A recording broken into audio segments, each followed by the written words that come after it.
Hey, what's up? It's your girl Neek, and you're tuned in to Neek at Night. And tonight I'm going to be showing you a sneak peek of the upcoming documentary that Azriel is working on. I'm going to give a couple of you a little bit of time to come in because this is an impromptu live. I did not, I never warn people like when I'm about to go live. So I'm going to give it a little bit of give you guys a little second to come on in, but I will be showing you guys in just a moment the sneak peek of Azriel's documentary that she has coming out. There was an article on TMZ where they revealed that, it was revealed before TMZ revealed it, but, they had talked and they had made mention of a documentary that was happening. So, a clip of it has just been released, and I'm going to be sharing it with you guys in a moment, but I just want a couple of you to come on in. Let me click this article real quick to see. Okay. So, let me see if I could show you. All right, so we got some people in here. Hey, you guys. Hey, what's up? Hello, hello, hello. Hi to the chat. Somebody said I made it live. Whoop, whoop. Hey, guys. Well, I don't plan to stay too long, but I do. Oh, you said my volume is kind of low? Oh, okay. Is that better? Is my volume better now? Is the volume better now? I just turned it up. Hey, guys. Is the volume better? Okay. Sorry about that, you guys. I did have it turned down because sometimes I turn it up and down just because I'm trying to, I don't know. Anyways, all right. So, okay. So let me show you guys this piece of this TMZ article where they announced, well, they didn't announce, but, TMZ, they said that there was a documentary that she was working on. During the whole fight with Joycelyn, Azriel, I guess, was said to have been filming this documentary. And this is what it says. It says, this video will be included in a 3-part documentary titled Precedents. That's currently in the works. We're told the project, produced by Shabazz from the ACES Entertainment Network, will feature interviews with Azriel, her family, and some of Kelly's friends and family. So this whole fight situation, and the reason why there were people who were saying, it was staged and all of that, because the cameras were in fact rolling. So, she was filming this documentary. This was, I guess, the day that they were scheduled to leave the Trump Towers. And they were scheduled to leave the Trump Towers, and she had her film crew there, and they were filming this documentary. When Azriel was on live and when she was talking to the police, she was explaining to them what happened. And she said that she was like, well, at first she had this girl. Oh, no. I don't know if it was when she was talking to the police. It was somewhere during the live because I watched it and I've been watching it and I've been, seeing it or whatever. But somewhere during the live, she said originally Joycelyn didn't want to come up. So Joycelyn didn't want to come up. She wanted a girl named Kimberly to go retrieve her things for her, and then Azriel in her live video, she was like, I didn't want the girl Kimberly coming up in here for my safety or whatever, which she did have people with her. She had, to my knowledge, now that it's being revealed, it's they're saying they had the film crew there, which is the Shabazz guy. And then they had her father's friends there with her. So I don't know why she couldn't just, give the stuff to the girl without letting her inside. But she wanted, Joycelyn to come up. So Joycelyn came up. And that's when, the fight ensued. And so that is where TMZ is talking about this documentary. So like I said, it says this video, which is the fight of her and Joycelyn. It says this video will be included in a 3-part documentary titled Presidents that's currently in the works and blah, blah, blah. We're told it's produced by Shabazz, you know, the Aces Entertainment Network, blah, blah, blah, blah. So, you know, I just wanted to give you guys that little backstory. And now I'm going to show you guys a clip of the piece that they released. So they released a piece of the documentary, and this is Azriel sitting down with a girl named Latoya. Now, I've done a video on Latoya before. There was a video where she had said she had lied about something with R. Kelly, and like she had told a lie or something like that. And so this is the person who they kind of like linked up with to be, I guess, a part of this documentary. And so let me play it for you right now. It's crazy that he knows your number by heart. He called for me. That's the only reason why I'm here.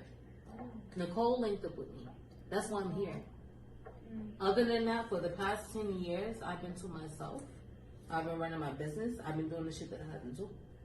I have not been involved with any of this shit. Fucked up. Did you ever sign anything? I'm sure you did. I have a bank account in his name. Really? Yeah. It's SunTrust. SunTrust is his bank. He loves SunTrust.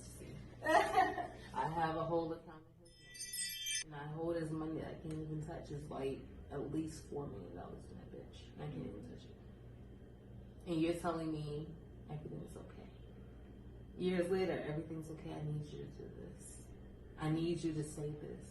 You had Nicole reach out. It's crazy that he knows your number by heart. He called for me. That's the only reason why I'm here.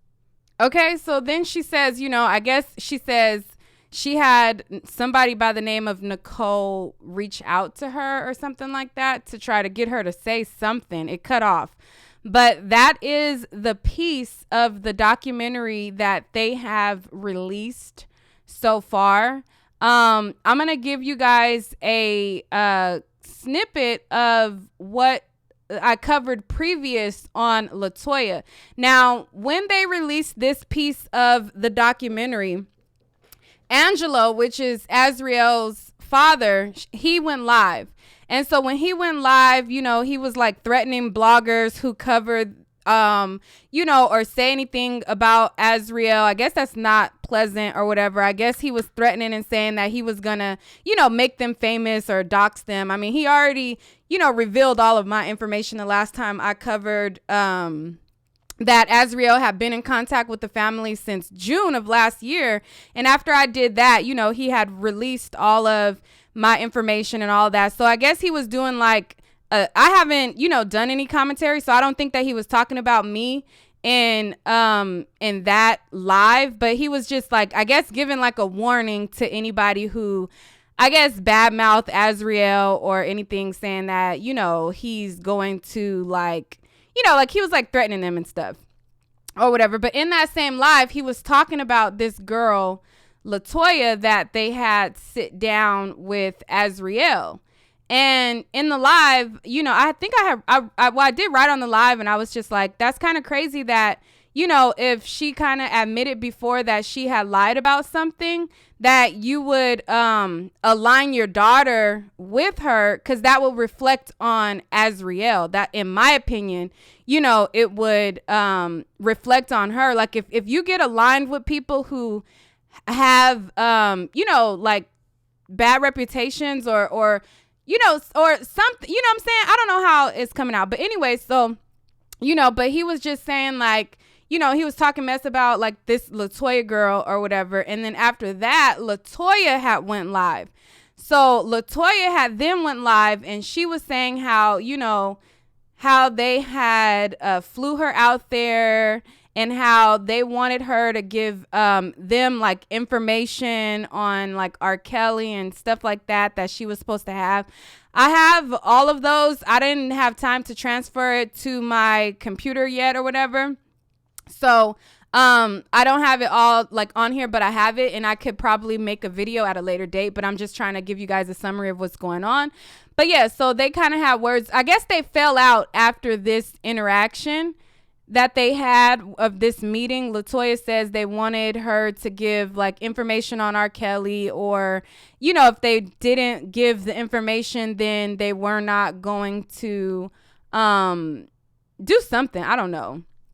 But I'm going to show you guys a little piece of the coverage that I did on Latoya previous, just a little snippet, not too long, because I was trying to stay away from doing like a full breakdown, because anytime you do a full breakdown, I'm not going to ever be one-sided ever. I'm always going to show both sides. And so I just always stayed away from it, because when you are not, you know, biased to their side completely, or, you know, just always onto one side, then, you know, you'll get doxxed and, you know, your information will get leaked and all that. And I was just like, ugh, do I want that energy? But it's like, at the end of the day, this is my job, and it just is what it is. Like, I still have to accommodate my subscribers who want to know, you know, full breakdowns, because I'm going to show both sides, the good, the bad, you know, all of it, like both sides of what I see on both sides. That's just how I run my channel. That's just what I do. You know what I mean? But anyways, I'm kind of rambling, but let me show you guys the, Red Rose says, can't you do anything legally about that? I mean, yeah, I can. It's just annoying to have to go through. You know what I mean? Like, yeah, I can if they do it again or whatever, and for them doing it before. It's just annoying to have to go through for simply just doing your job. You know what I mean? But anyways, I'm rambling. So let me show you guys this video that I did previous. So this was a video that I did in December 11th. And on December 11th, the Latoya woman, she was saying that she had ties with Lizette Martinez. Lizette Martinez is also one of the women who was a part of the Surviving R. Kelly docuseries. And Lizette Martinez and her kind of has some dealings. And so I'm only going to show you a piece of it, because you have to go to the video to kind of see the whole thing, because she talked for a while. But I'm just going to show you just a little bit, like a little clip, a little piece of it. Different people. Information that I confide in y'all bitches about. But y'all ran y'all mouth because that's all y'all want is opportunity in the fucking chat. Okay?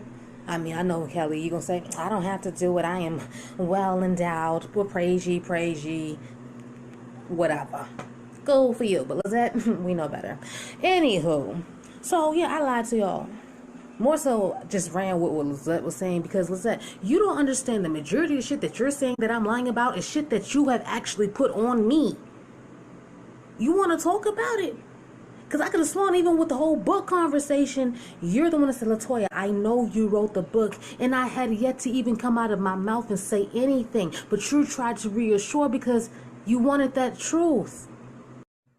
Now let's talk about it. Let me be more specific about exactly what I lied about. I lied and carried on this thing of the abduction. Okay? I did that. I did. Yes, I was in Chicago. I flew into Atlanta, got into Chicago. I had some business to tend to. I told Lizette, hey, don't worry. I am in Chicago. She went in a total fucking frantic, in a total fucking freak. Why are you in Chicago? Why are you in Chicago? Oh my God, did you go see Robert? All this bullshit. Like, yo, I just said I was here. Like, yo, you ain't my fucking mother for me to explain myself to you.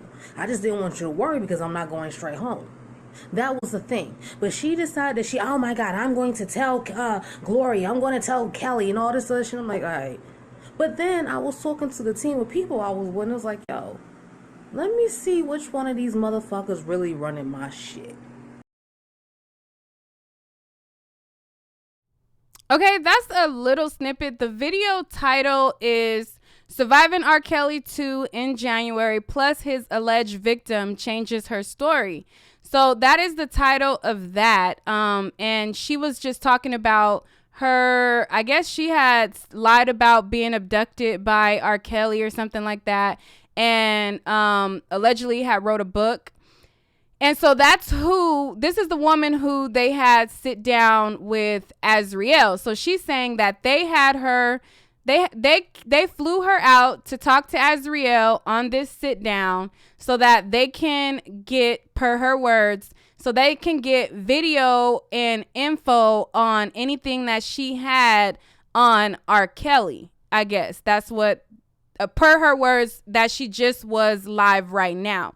So she says that, that's what they were trying to do. And I guess after that her flight got canceled, that I guess they flew her out on, and she was left stranded. So she said that she wasn't going to turn on R. Kelly, and that because of that, her flight was canceled, and things like that. So for those of you who just tuned in right now, I'm going to show you guys one more time a snippet of the documentary that Azriel is working on, that she was filming at the time of the Joycelyn fight. So when the fight was happening, the production crew was there, and this is the documentary that they were working on that everybody has kind of been talking about.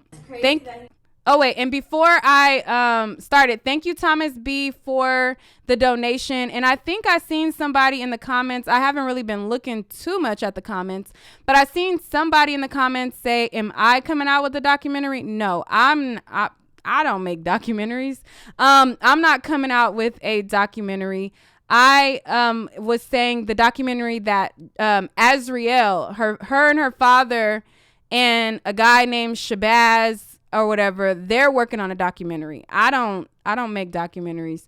So this is a documentary that they're creating. So that for those of you who just tuned in, the day that she fought Joycelyn, they were filming for the documentary, and the fight is going to be a part of the documentary. So it's going to be a 3-part documentary titled The President.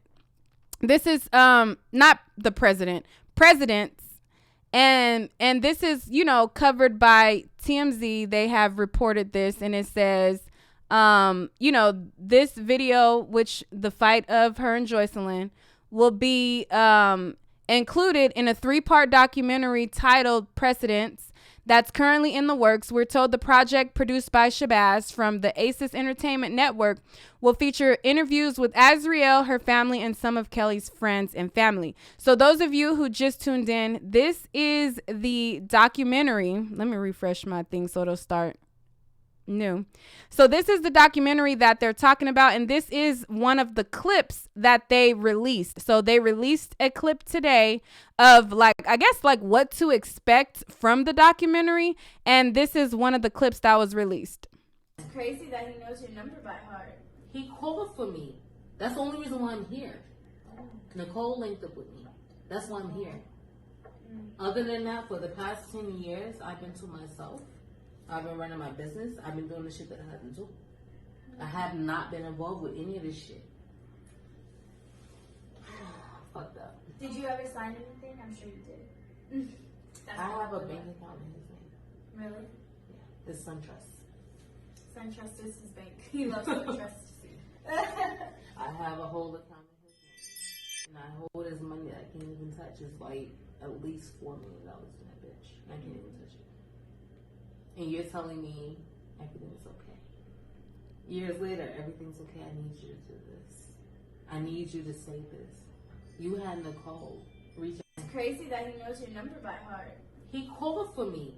That's the only reason why I'm here. Nicole. All right, sorry about that for the repeat. So if you do you guys want me to open up the phone lines? What do you guys think about it?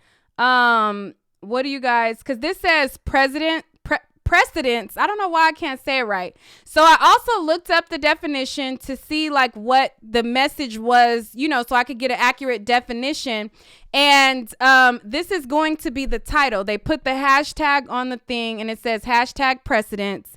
And the definition, it says the condition of being considered more important than someone or something else.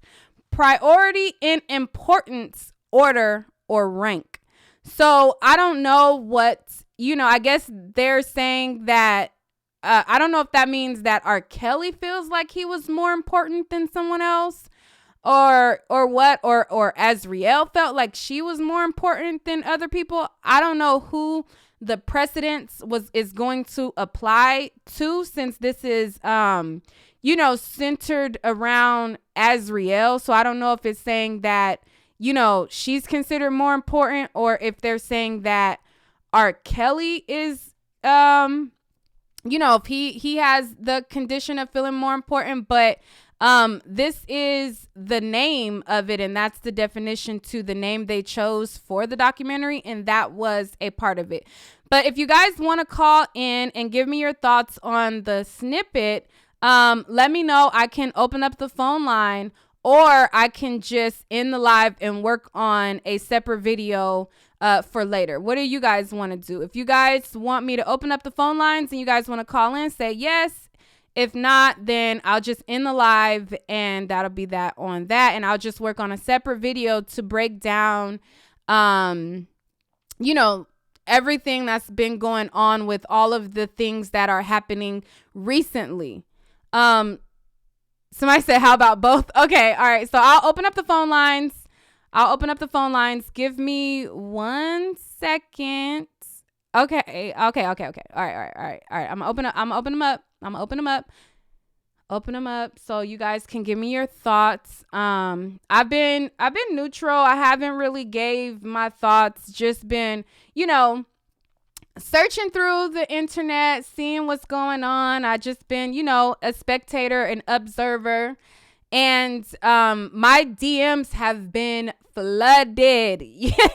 Like I did not want to cover this because, like I said, anytime I cover anything, I'm going to show both sides. The positive, what people are saying that's negative. I'm going to show everything. And I was like, ugh, do I feel like, being doxxed? Do I feel like them, trying to expose my information again, trying to put my mom out there, my daughter out there, and posting, trying to show where I live and doing all of that stuff again? I was like, do I feel like that? You said if I don't open so, that's the only reason why I had reservations, because it's like, it's so like, but I don't care. I'ma just serve my audience, period. Okay, phone lines are open. Sorry about that. I had to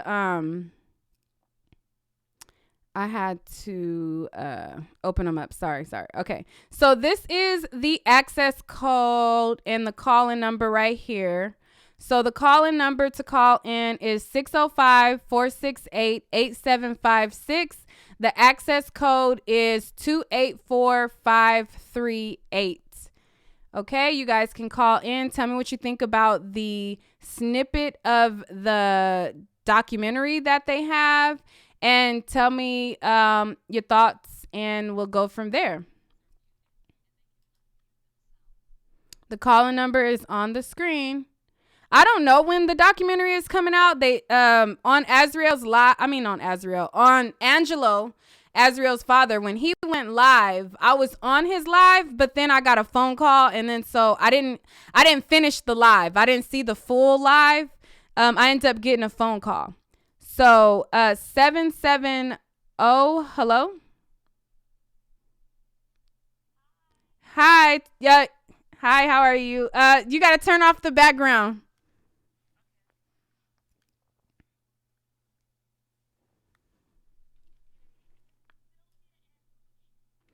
Hi, Sylvia.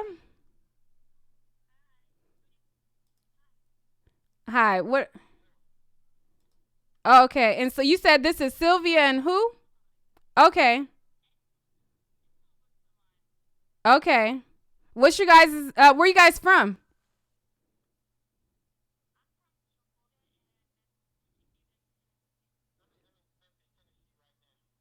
Okay. What are you guys' thoughts on the Oh, wait, they can't hear you guys. Hold up. Sorry. Okay, now they can hear you. Okay, go ahead. Where are you guys from? Well, I'm from Memphis. Well, I'm from Miami, but I'm in Memphis, Tennessee right now. Okay, what are your thoughts I'm in on Georgia. the I'm in, documentary clip?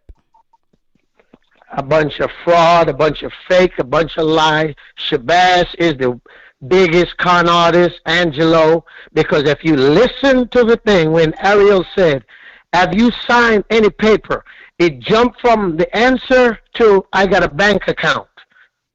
That's to show you there's something missing in between because Hollywood, if you ask me, have I signed a paper, wouldn't you be expecting me to tell you yes or no? I wouldn't just jump to I got a bank account in SunTrust. Yeah. There was a jump cut. There was. Yes, it's a lot of jump. And I told people the problem with this is, and I'm gonna tell you right now, and I don't care who get mad. The sisters called Toya to tell Toya to go do this documentary with Shabazz. Shabazz was on the phone. Wait. Do you know you okay? Do you know Latoya personally? Yes, I know. I'm the one that did the billboard in Chicago for R. Kelly's birthday. Oh, okay. I don't know who's Sylvia. I don't know who I was talking. I don't know who I'm talking to, but okay. Okay, this Gucci.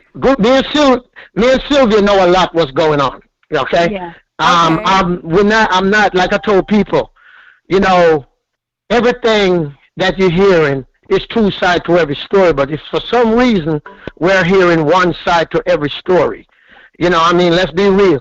Where do you ever see victims all over social media so happy? Where do you ever see victim on reality shows? I mean, come on, these ain't no victim, but we're not saying nobody's perfect, nobody's what, but there's always two sides to a story. Shabazz is the biggest con artist and liar because yesterday, if you go on Toya's stuff, Toya put that she was about to expo everybody. Then all of a sudden they went and put this thing out, okay? Azriel is a rat. She's working for the feds because she was wired. Okay. Sylvia, what's your okay? Take? Sylvia? Oh, I'm sorry. I was waiting on Gucci to finish. Oh, I'm done. Okay. I'm done because I'm mad. What's your take, Okay. Sylvia? My take is we were on. And what's your connection to the whole thing?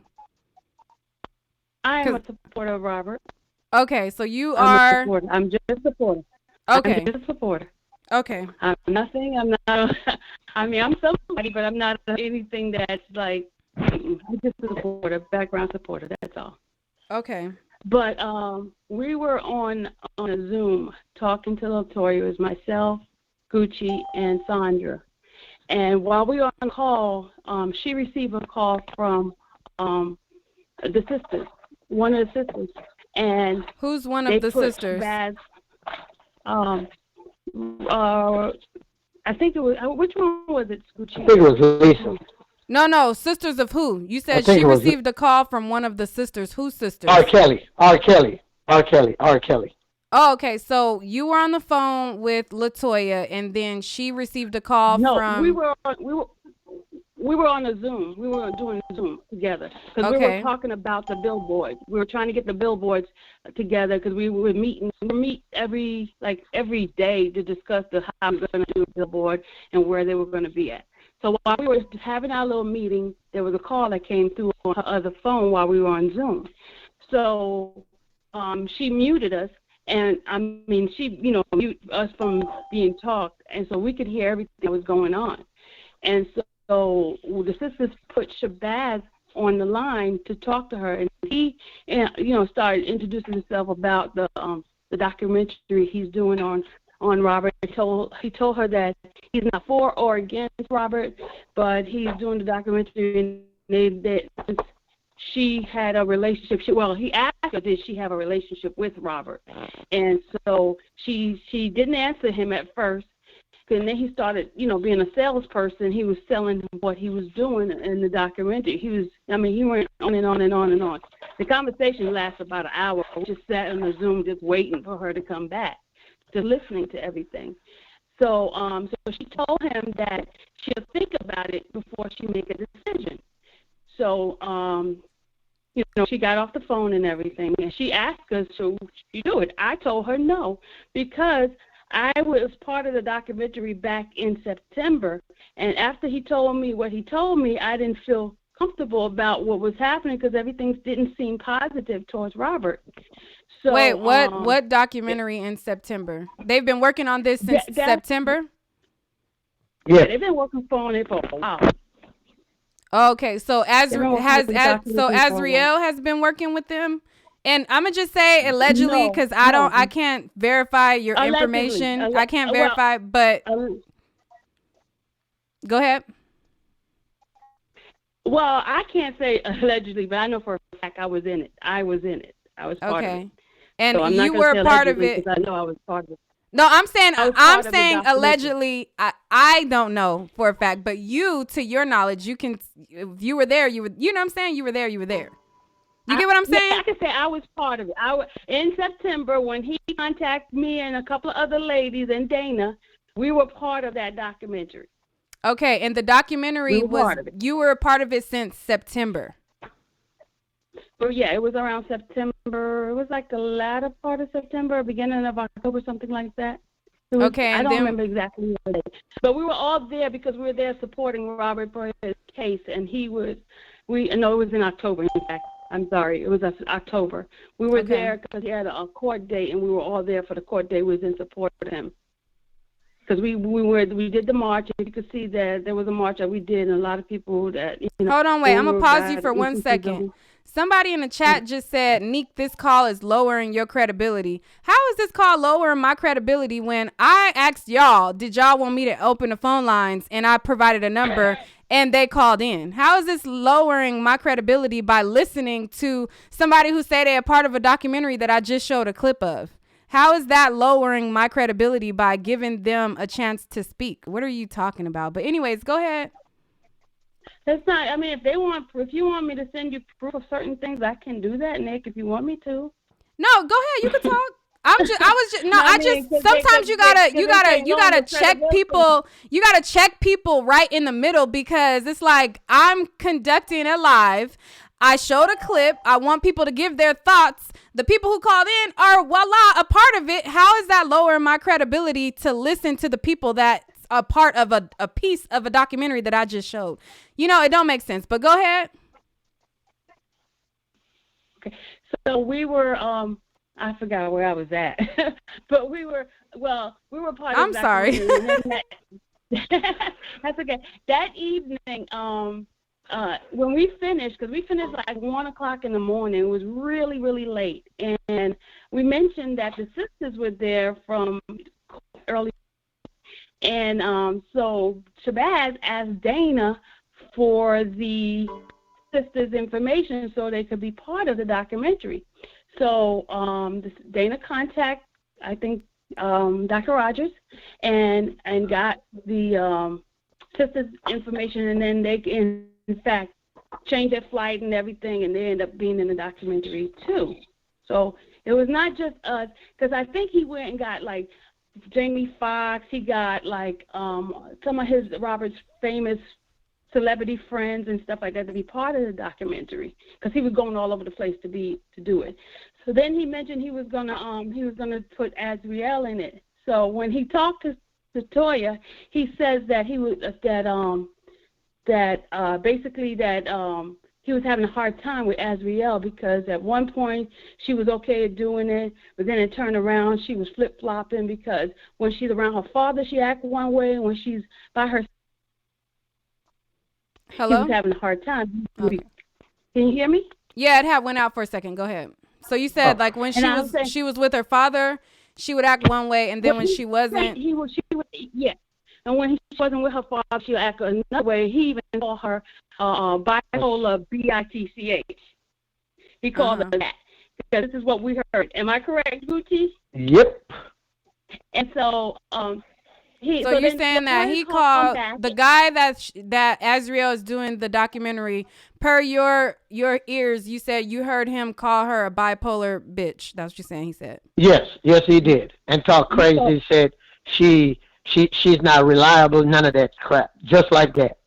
Because they've been trying to get her for the longest. In 1 minute she would do it, the next minute she wouldn't. I mean, it was going back and forth. Then when he found out that Latoya with Robert, he said that she would be best for it, because since she knew him, he wanted her to be in the documentary. So Latoya was very hesitant. She didn't really want to do it. So then she contacted Nicole and asked Nicole from a legal sense should she do it. Who is Nicole? So then Robert lawyer. They're the one. Nicole. They're the lawyer, the white lady. Oh, okay. So Latoya called and she wanted to know from the lawyer. She didn't know. Yeah, she didn't know Shabazz. She didn't know who he was. Okay. And so she didn't know whether or not she should do it because she didn't want to do it because she was just confused. So she said she was going to contact the attorney to find out whether or not she could do it. So then when she called us back, I told her don't do it. Gucci told her don't do it. But when she said Nicole said it was okay for her to do it, she said, okay, I'll go ahead and do it. So Shabazz called up. Then she wanted to see if one of us could go with her. And they told her none of us could go with her because they didn't have the money to pay for an extra ticket. And I told her that sounds strange because I'm sure Azriel will not travel by herself from Vegas to Chicago to do any documentary by herself. So why she can't have somebody with her, and that's because they was doing the setup from day one. Okay. So she decided she was going to go. So they supposedly got her a plane ticket for this past Tuesday, to go to Chicago. I don't know what happened, but her flight was changed originally from Tuesday to the Wednesday. So when she got to the airport, she found out her flight was canceled because throughout her whole ride, she was calling us to, just give us update of where she was at, what was happening, and things like that. So she finally made it. So while she was on the plane, video, and that's when the fight between Azriel and Joycelyn was happening. So I was trying to contact Toya to tell her that there was a fight, and so she didn't get my message until she landed. I think she landed like around 4:30. 4 or 5, huh? 4:35 she landed. She landed at 4:35. So when she landed, the whole fight and everything had already. So, and I told her she needs to be careful because we don't know what's going on up there. So we don't know if it was a setup or what it was. So, and that's when, I went on live and told them that, Toya was on her way there. Because you can check with Sky Zone because I was on Sky Zone's live and I was telling her what was happening. So, to make a long story short, something happened. Well, Latoya contacted me and said something. I'm gonna pause you 1 second. I'm gonna pause you 1 second. Okay, so those of you who just entered into the live, basically what happened was I showed a clip of the documentary that Azriel is working on. I showed a clip and a snippet of the piece of the documentary that was released today. Once I did that and talked a little bit about who was a part of the other end that was talking to Azriel, I talked a little bit about her association that I covered of R. Kelly. Once I did that, then I asked the audience if they wanted me to open up the phone lines. Once I opened up the phone lines, 2 people who were a part of the documentary called in. So now we have Sylvia and we have Gucci who say that they were part of the documentary that Azriel. Not Gucci. No, not me. I'm not part of it. Not Gucci. Gucci wasn't part of it. Okay, so Sylvia. So Sylvia is a part of it, and Gucci, you created a billboard. I'm the one did all the birthday billboard, and I'm the one that been talking to Toya a lot, and trying to get her to get away from all this shit because she's the only one, believe it or not, that's have not pressed charge because they're forcing her in Detroit to press charge, and she told them she's not pressing any charge because Robert have never done anything illegal to her. Okay. Somebody said Gucci is Kel's promoter. Okay. Yeah, for the Southeast region. Yeah, I do most of the concerts in the South. Okay. Okay, so is there anything else that you wanted to say about this situation? Matter of fact, can you guys stay on the line? I'm going to pause you for 1 second. I'm going to answer a couple calls, and then I'm going to come back to you. Does that sound okay? Yeah. Okay, please don't hang up. All right. 734, hello? Hi, I'm calling from Michigan, and I just wanted to make a comment about the precedent. I Hi. think it means that it set. Hi, did you hear me? Yeah, go ahead. Sorry. I I think it means that it sets the tone. So I truly believe that Azriel was brought in to show the inner workings of R. Kelly's operation, and it's unfortunate that it really seems like this is being done behind his back.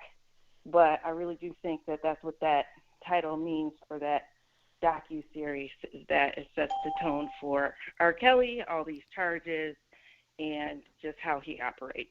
Okay, and what are your thoughts on the snippet that you were able to see? I thought it was interesting that the two of them met together. I couldn't understand why Latoya would even meet with Azriel. And if Latoya hadn't been with R. Kelly in a long time, it seemed kind of bizarre that she would be saying, I have a bank account with $4 million in it, when Azriel earlier in that day said, I know where all the skeletons are. So if you know where all the skeletons are, why do you need to go around and ask people questions? It just doesn't make sense to me. Yeah, that part did seem a little bit like an eyebrow raise because, according to Latoya, she went live after the clip was released, and she said they were pressing her to get information. So, I mean, like you said, it is kind of like an eyebrow raise because, like, why are you pressing her for information when she's been out of it and you've been in it? Like, I don't know. But, yeah, I get what you're saying. And, this whole thing, maybe it's my age because I'm old enough to be these young ladies' mother, but it just seems like there's layers and layers and layers of this entire mess. And, in some ways I feel like it's R. Kelly's fault because he had no business dealing with people who were this young, because this is what young people do, unfortunately. And yeah, R. Kelly definitely has accountability, for sure. Right. And to me, this has nothing to do with innocence or guilt when it comes to the charges that he has right now. It's just about, they're at two different stages of life. You've got this 50-year-old man and these 20-year-old young ladies. And you're just at different stages of life. Your mentality is different. And so this is the type of games that people play. And it's unfortunate because this man's life is on the line because of some of the choices that he has made. I just hope that people aren't trying to get revenge on him, and that finally the truth does come out and we can all get a clear picture of what actually happened and what's going on, and we can move forward. Okay. All right. Well, thank you so much. Thank you. Bye. All right. 240, hello? Hello. Hi. Hey. Okay, so my question is, how much do we really believe the things that Azriel says? Because she's contradicted herself multiple times on multiple occasions about different things. Like, she actually was on her live yelling at Joycelyn, all of these things, yelling out loud that, Joycelyn didn't put her hands on her. She's from Baltimore. She knows how to fight. And all of these things, then turn around, calls the police and say Joycelyn hit her. And then we get this whole video comes out while Joycelyn's supposed to be locked up with Azriel charging her multiple times. Like, she clearly was the most aggressive person. To me, it just seems like Azriel is now being manipulated. She left the Trump Tower for whatever reason, but she's back now with her father, the same father that she went on Gayle King and said was manipulating her before. So, how credible of a witness would she even make? I'm not really sure. I'm not a lawyer, but I've seen a lot of comments around social media, and a lot of the comments that I've read, a lot of people in the comments, I haven't really given my thoughts, and I'm not going to give my thoughts as of yet. I'm going to wait to do a separate video, but per the comments, a lot of people says, well, she was brainwashed and now she's waking up, which is why, she said one thing that time and now she's saying another. People are saying that she was brainwashed.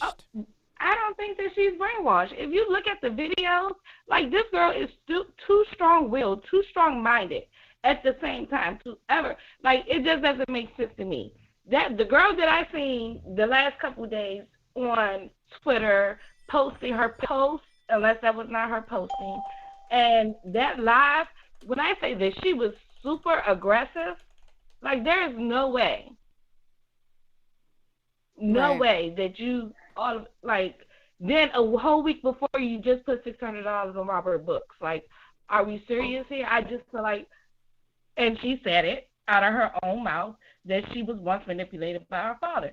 There was a whole, let's not forget, there was a whole situation with her father supposed to have been pimping her out and all of these other things. We're gonna say allegedly. I don't know about that part. We're gonna say allegedly. So Allegedly on that. I don't. So who's to say that? I never seen no receipts. Now she didn't laugh. She's clearly back around her father because it makes no sense to me that her father was not at the Trump Tower with her, that he sent his friends or cousins or whoever. Like, after all of this time, you've been looking for your daughter, so you're going to risk not going with her and possibly losing her again? Like, that makes no sense. All righty. Well, thank you so much for calling in. All right. Thank you. All right. Bye-bye. Let's see. 813, hello? 813, hello? 813-297. I know that hunger. I could chuck away the fucking iPhone. I know what the fuck you chose. I knew you chose this. This person having a whole separate conversation. All right. 319, hello? 319, hello? Hello. Hi. Hey, Meek. I just feel like overall Azriel's just clout chasing because, like, ain't no way she claimed, that she was in support of R. Kelly when she first, started back being on the internet and everything. And, she was already supporting the On the Rama Azriel. And if you give me 50K followers, I'll go live and stuff like that. And she never really got that 50K followers until she went against R. Kelly. And I feel like once she started, like, watching the other victims and being around her dad, I feel like she realized, like, oh, if I go against him, I'll get more clout. Because, a lot of people not feeling R. Kelly right now. So, with her being, for R. Kelly, people ain't doing nothing but calling her stupid and slow and brainwashed. So her being against R. Kelly, everybody's like, oh, my God, you're so strong and you're amazing and you're beautiful and you're going to get through this. And her followers shot all the way up to 200 and something thousand on Instagram. So I feel like because ain't no way, like, you've been with R. Kelly for 4 to 5 years and you watch a 6-hour documentary and you can flip on somebody you love after watching a 6-hour documentary. It don't matter if the documentary was 20 hours, 16 hours. If you claim you loyal to that person and love that person, you're going to be like, oh, that's crazy. But you're not going to flip and go all the way. I mean, you might feel a certain way about it, but you ain't going to go all the way. Well, I'm going to play devil's advocate because, like, again, I've seen a lot of comments and I've read tons and tons and tons and tons and tons of people's perspectives on this. And I've seen a lot of people who, say or feel as though she's a victim.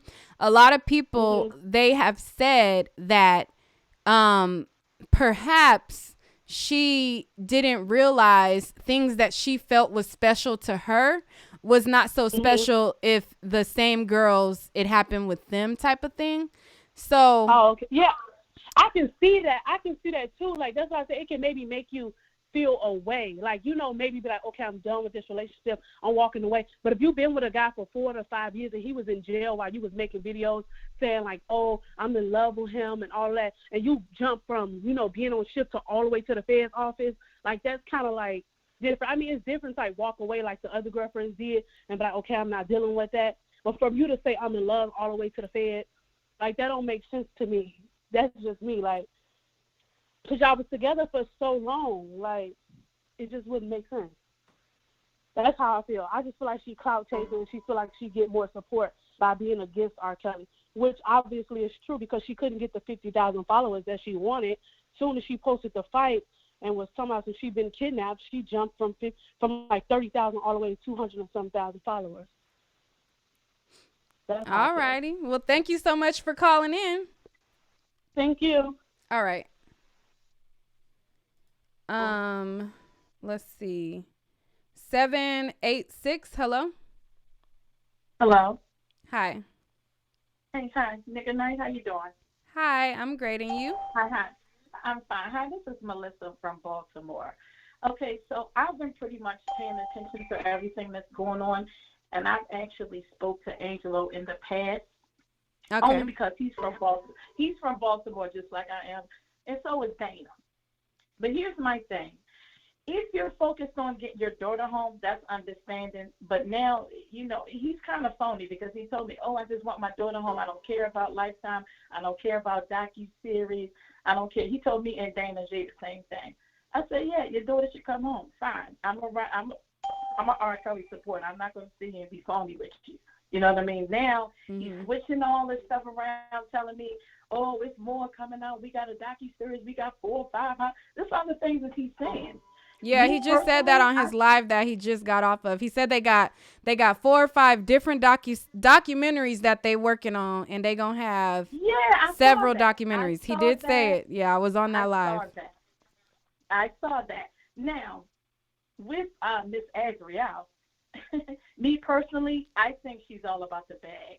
The reason why I'm saying that is because if you can turn on Robert Sylvester Kelly, as long as you've been with him, you turned around and turned right on Jocelyn. The night before, you were just saying you talk to Jocelyn every single day. Then the next day, you're fighting her. Like, that kind of, like, lost me a little bit. So I know she's about to beg. And allegedly, I'm from Baltimore, so I know Angelo's side. Angelo was ran away from Baltimore, allegedly, for being a rat. Allegedly.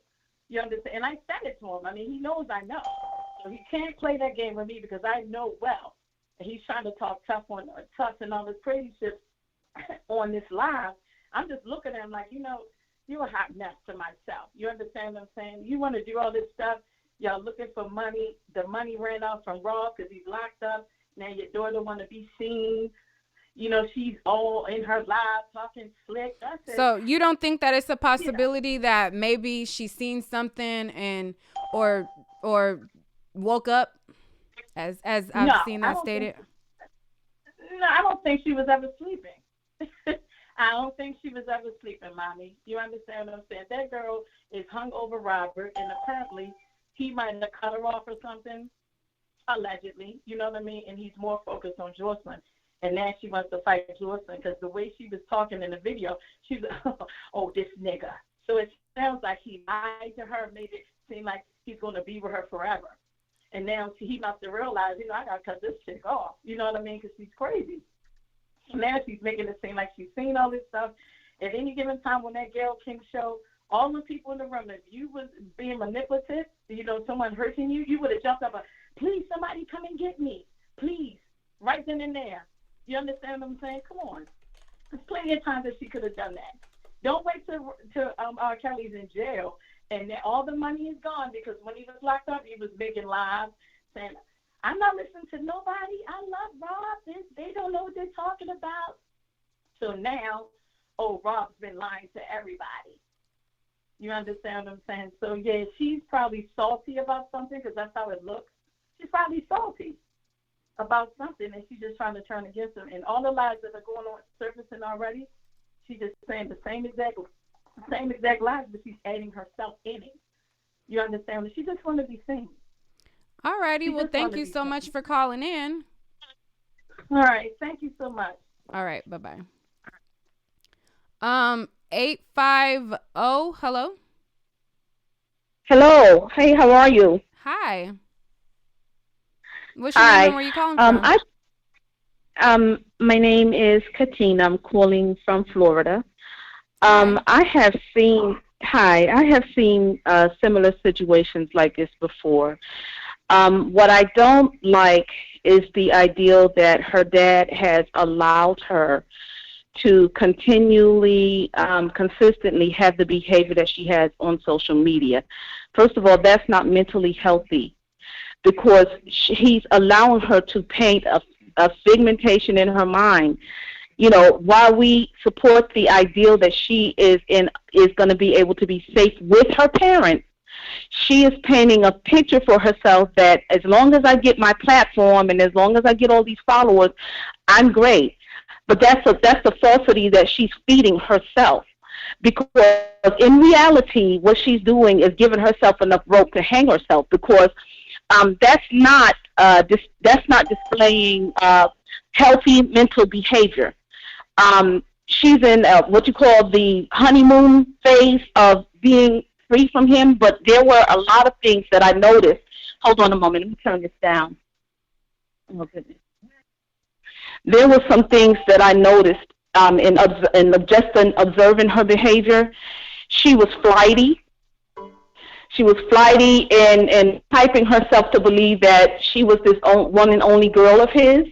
And even if he made her believe that, she was flighty in that. And when she confronted... I never heard that word. What is that? Flighty? Flighty is when you have a behavior that is so hyped. And it's so hyped that it makes it seem like it's off the wall.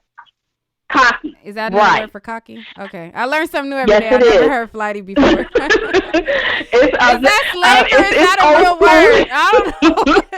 Is that slang or flighty is like if you Nick, I enjoy your show, but if you kind of look at the terminology of what I'm saying. Slow. Somebody said flighty is the word. I'm sorry. Hey, you learn something new every day. I don't know. I never heard of that. Okay, go ahead. That kind of behavior. We don't know everything. Okay. We nothing wrong with it. Yeah, we learn every day. But her behavior is overzealous, meaning it's overzealous behavior. It's not real.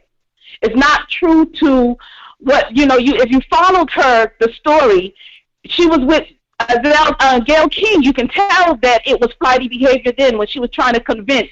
Who are you trying to convince? We're grown. I'm 51 years old, honey. I got children your age. You ain't fooling nobody but yourself. You understand? I have daughters. So that's not even true to what's really going on. So, she had an opportunity when her parents went to the studio to get her. If it were my child, I'd be climbing up the window to get them. And I'm from the hood.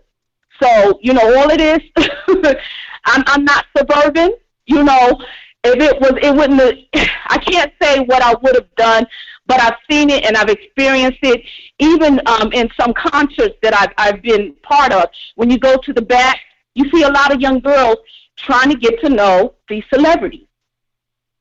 That's why they got the tour bus. Okay. This ain't the first incident where you see young girls fooling with grown celebrities.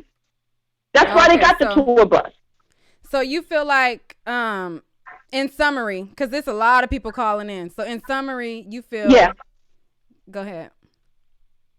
In summary, I feel like that little girl needs to take her tail home. She does not need to get on any kind of social media. What she needs to get on is a psychiatrist and get some help and heal for at least a year before she even tries to go out and reach out and get a panel platform. She can't help other women. The best thing she can do is cooperate with the federal officials, get with her dad and her mom, stay in her lane, and get some professional help. Because in her mind, she is still 17 years old. Her dad wants to make, they're in the works of making 4 or 5 documentaries. He said on his live that they were making 4 or 5 or whatever, so. And that doesn't make sense because guess what? When those documentaries are done, she still has to deal with her. You understand what I'm saying? She still has to go into a community of people. She still has to function socially. And there's a big social imbalance going on with her right now. It's observed by so many people. She's not balanced.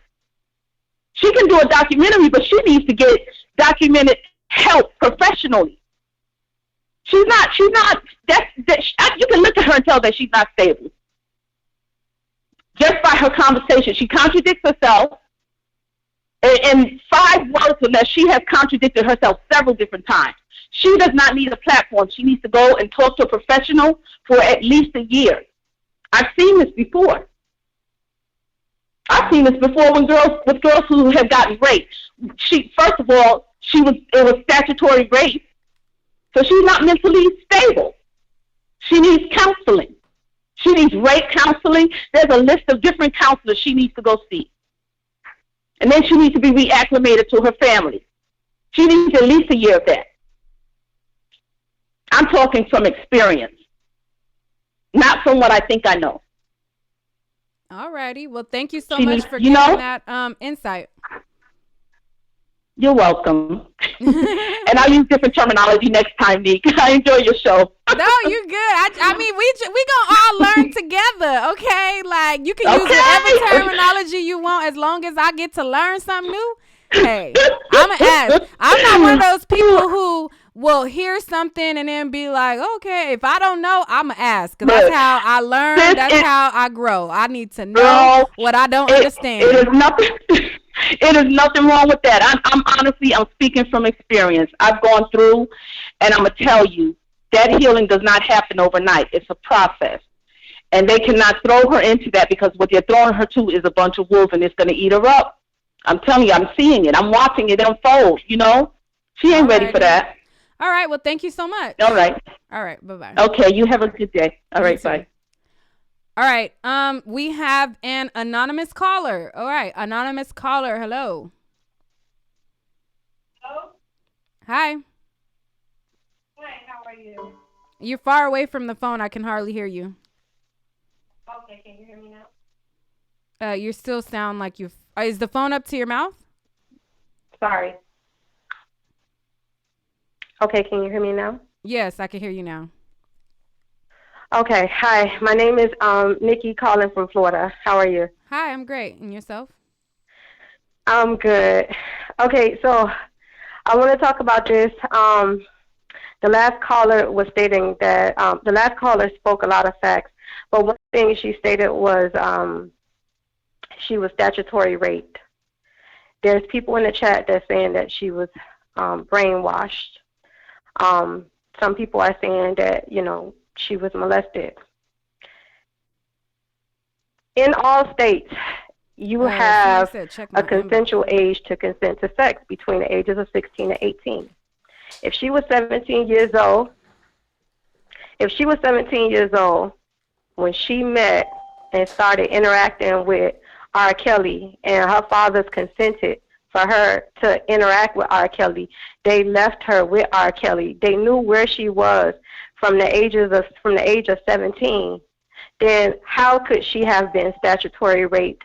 How could she have been molested? That's the thing that I don't understand. That's the thing that fathoms me that people are throwing out there. We live in a world every day where people that are 15 that is talking to people that are 19 or 20. We live in a world where people are 16, 17, they're like older guys that talk to people 25, 30, 35 years old. So if we're talking about a young lady that was 17 years old who her father consented to her interacting with a guy that was well over her, I mean, how can that be statutory rape? How can that be molestation? Let's just be real. Our father did it because of who this person was. This is R. Kelly. This is a multimillionaire. They were looking at the money. They were looking at the bags. That's what they were looking at. So for people to say that, it just blows me. It doesn't even make any sense, you know. And now when you're looking back on it, what are they after? Money. What are they doing this documentary or this docuseries for? Money. Where's all of this stemming from? From money. That's the only thing that they want is money. Azriel is a manipulator. I mean, look at what she stated on her live about Joy. You slept with me when I was a minor. So meaning that you as a minor knew that this girl was 2 years older than you and you chose to interact with her. And now you want to throw this up in her face and say, oh, you slept with me when I was a minor? You going to jail? If that's not manipulation, what is that? This girl knew what she was doing when she was doing it, and she knows what she's doing now, just like her father is trying to play his hand. And he was talking about Tim. He's just as worse as Tim. Because all it is right now, at the end of the day, it's nothing about, it's only money. And when people are talking about brainwashing, who is brainwashing her? She's being brainwashed by her father. These girls was free. They were not victims. Victims is people like there was an incident where this guy held these girls hostage, and from when they was 13, 14, 15, these kids was missing, and they was in a house and they was held hostage, and they finally broke free several years later. That's a victim. Victims don't come and go. These young ladies were able to come and go as they please at free will. They were able to see their families. They were able to communicate with their families. They was able to have social media. They kept their hair down. They kept their hair done. They kept looking nice. I mean, how are they victims? Please stop using that word of victims when they were willing participants. If we can utilize willing participants, they willingly went with R. Kelly. They willingly participated in whatever acts that he wanted. You know, we call it crazy of his sexual, you know, what sexually gratifies him. But there's I'm gonna stop you for a that, second and play devil's advocate, right? Because go ahead.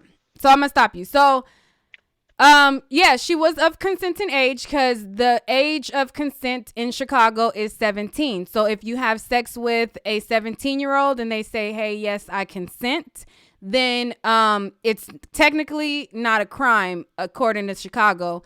I think that correct. They changed... and in Maryland, where they're from, in Maryland, where they're from, the consenting age is 16. Okay. So some states have 16 and some states it's 17 or 18. Right, correct. So I'm playing devil's advocate though. So in playing devil's advocate, people will say, because you know, like I said, I've been combing through and seeing and hearing everybody out.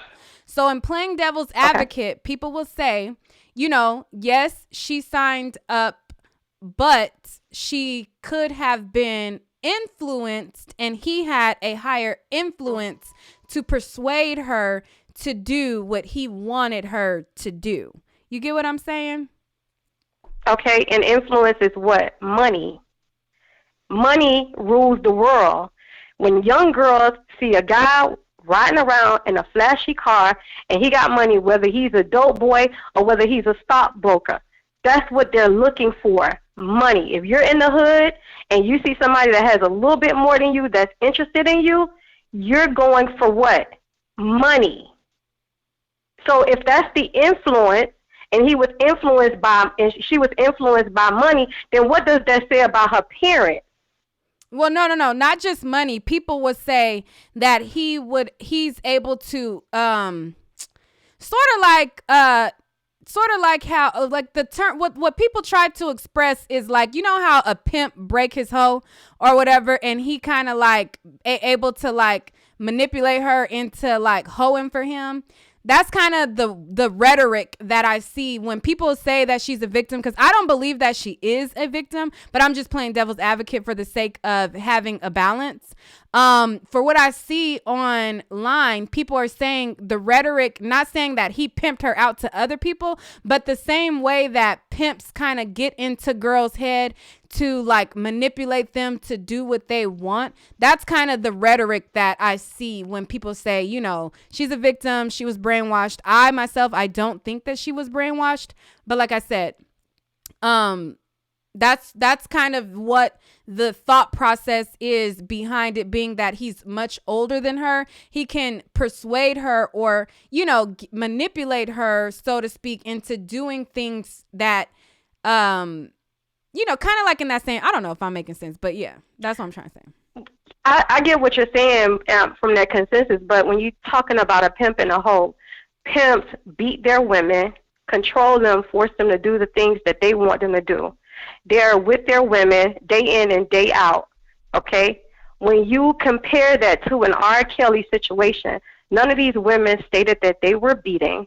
These women stated that they were able to come and go as they please. R. Kelly is on tour, so there's no way that he's with these women day in and day out to pimp and hoe or brainwash them. So how can people compare that type of rhetoric to a pimp and a hoe type of situation?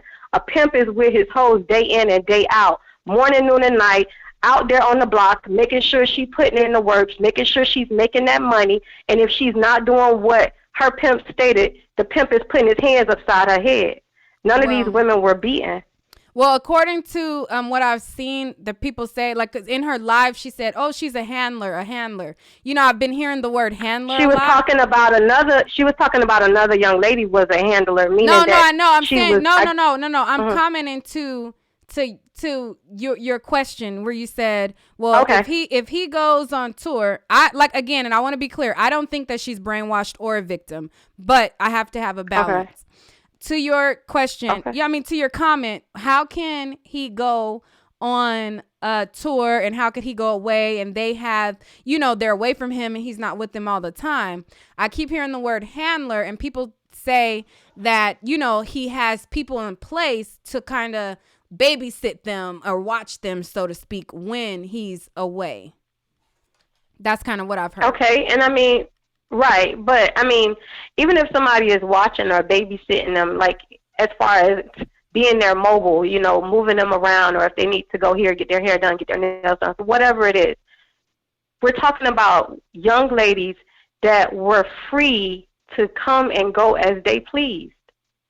We're not talking about people that got ropes and chains that's held hostage in a place and they cannot come outside, they can't see light, they can't move around how they want to. We're talking about people that were able to move freely, meaning that if they felt at any point they were in distress, they could have walked to a nearby phone booth or somewhere or whatever to call their family to tell them that they need help, that they need to get out of that situation. We're talking about people that was getting flown around from place to place.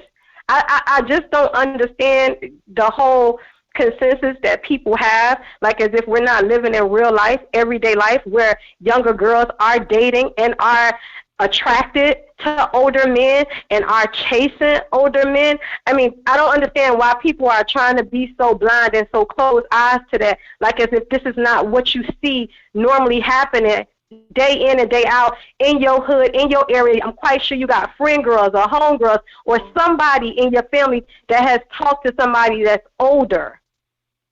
So the stigma that people are trying to put on R. Kelly, that's the part that I don't understand. If you want to call him sick because of some of the sexual fetishes or fantasies that he likes and all the other type of stuff, there's plenty of people around here that have different fetishes or fantasies about different types of things. And that's what they do in their own house, in their own closed bedroom, and whatever it is, whether they peeing and shitting and doing whatever they doing on each other, that's what they doing.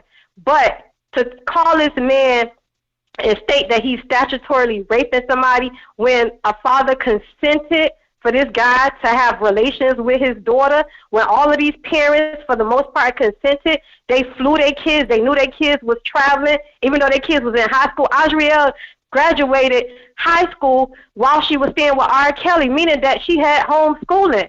So you as a parent had to release her from regular education and public schooling to say, okay, you're going to go here and you're going to stay and you're going to get in-home schooling. These parents signed off for that. I don't understand why people don't see that. I get people don't like R. Kelly. I feel like they couldn't get R. Kelly on the Aaliyah situation. They couldn't get R. Kelly on the PN situation. They're just trying to find anywhere to get R. Kelly. And the sad part is that these people that was in cahoots with this and these people that allowed their children to be in that situation, knowing the history of what happened, transpired prior, that's the part that I don't get and I don't understand. And I don't understand how society is okay with that. And we as black people are so quick to tear down another black person when we see it right folding right before our eyes. Like, it just don't make any sense.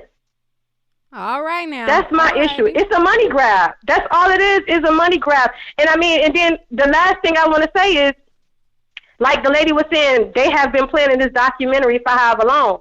Remember when that Patreon account came out and Joycelyn stated that that wasn't her, that had to have been Azriel. And Azriel had to have been moving funny already for her and Joy to already have issues. Just think about it. A lot of the stuff don't make any sense.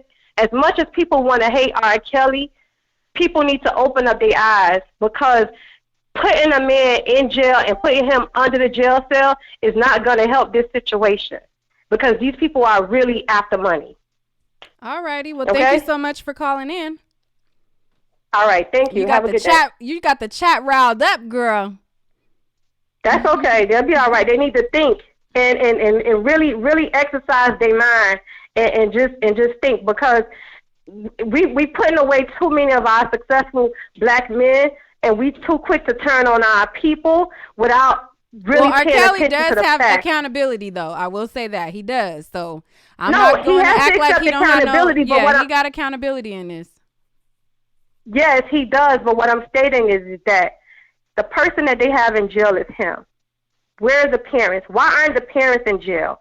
Because in all states, if your parent consent to you being in a relationship, or you even, people could get married at 15 and 16 years old as long as their parents sign off on it. So if your parents is consenting for you to be with this adult, then if you got him locked up, you need to have the parents locked up too. You need to have the handlers locked up. You need to have everybody that was involved and in cahoots with that locked up. The prison system, the jails need to be fuller than what they are. Mm-hmm. All right. Well, thank you so much. Make it make sense. All right. Okay. So I have tons and tons and tons of people on the line. There are so many people who called in. Thank you for everybody who sent in a donation. I don't want to be here all day, but I do want to create a balanced conversation. So I've heard from several people who are not for the documentary. They're not for Azriel. Is there anybody on the line? I'm going to take 2 callers right away, no matter when you called in. That is for Azriel, or for, you know what I mean? For the, I want to have balance. So if you are, I guess, for Azriel, let me know the first 3, your area code basically, and I'll pull you right now, and then I'll go to everybody else in order. So I want to have a balance. So if you are for Azriel. Can you hear me now? Yeah, go ahead. Okay, so this is how I look at it with the whole Azriel thing. It's like, okay, I kind of get annoyed when people keep saying that, well, she wanted it. Speak up a little bit more, because you're still kind of low. So, like, can you hear me now? Talking your like outside voice. Talk a little louder, but go ahead. Hold on, let me get my earpiece. I'm sorry, hold on. Because it sounds like you're talking low.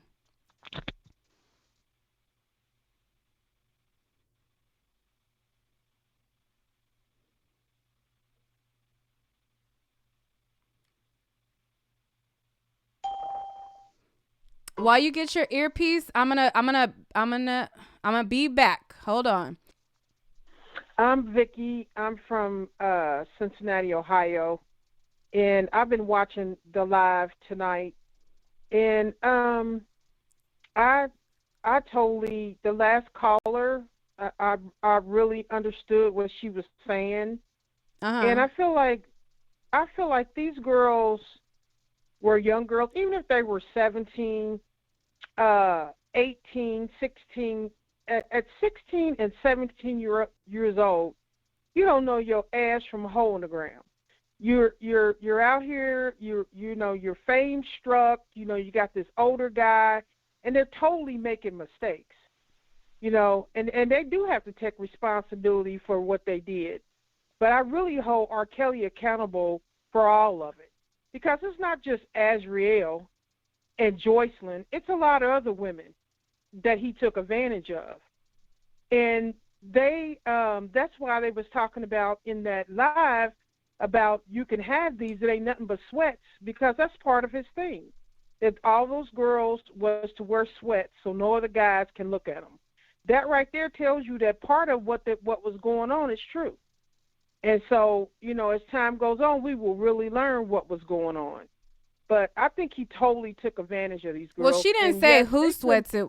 She just said it was sweat. She didn't say it was their sweats. She didn't say if it was because from my knowledge, Joycelyn was picking up R. Kelly's belongings. So she didn't say like, oh, this is all we have. We wore sweats. She didn't say that. She was saying it's just sweats in the box, but she didn't say whose sweats they were, because Joycelyn was picking up R. Kelly's belongings.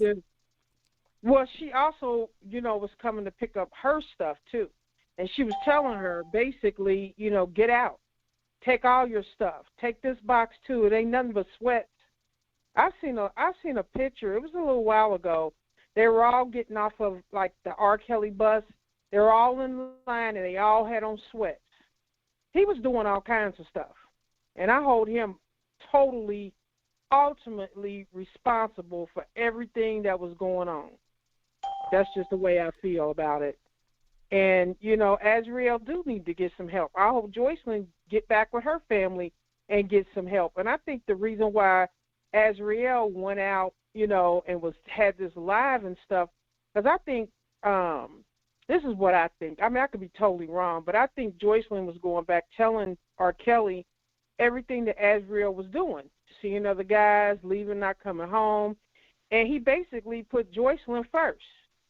So that's why Azriel was in there saying, well, you can, you know, go to jail with him. Y'all can have each other and all that, because she no longer was his first, his main girl. And I think that's what she was really upset about.